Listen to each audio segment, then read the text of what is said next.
Tout comme une tempête puissante peut faire s'effondrer un mur solide, la parole de Dieu et la puissance du Saint-Esprit brisent nos pensées figées et ouvrent de nouveaux chemins.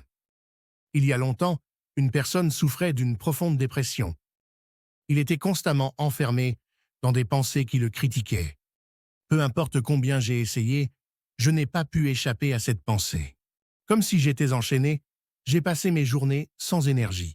Puis un jour, il a dit à travers les paroles « Dieu a tant aimé le monde qu'il a donné son Fils unique. C'est afin que quiconque croit en lui ne périsse point, mais qu'il ait la vie éternelle. » J'ai profondément médité sur le verset de Jean 3,16.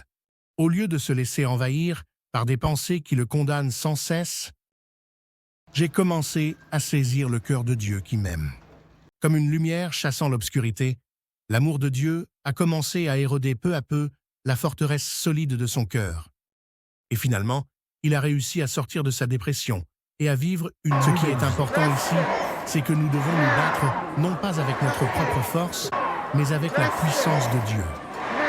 Nous ne pouvons pas vaincre le pouvoir du péché et les tentations du monde par nos propres efforts, ni surmonter les pensées négatives intérieures.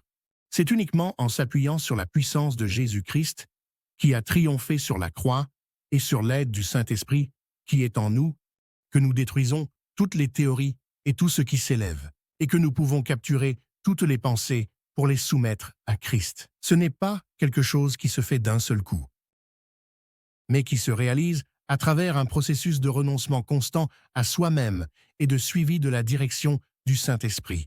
Chers frères et sœurs, notre vie est semblable à un champ de bataille spirituel invisible. Les tentations du monde qui cherchent constamment à nous faire tomber et nos pensées intérieures erronées nous tourmentent. Mais à travers la parole d'aujourd'hui, nous avons réalisé que nous n'avons pas besoin d'avoir peur. Nos armes ne sont pas liées à la chair. C'est une puissance puissante qui détruit toutes les forteresses devant Dieu. Maintenant, abandonnons toutes les pensées et théories qui s'opposent à Dieu dans nos cœurs. Décidons de devenir des guerriers spirituels qui détruisent cela par la puissance de Dieu. En capturant toutes nos pensées et en les soumettant au Christ à travers notre vie, nous pouvons clairement remporter la victoire dans cette guerre invisible. Aujourd'hui, ici,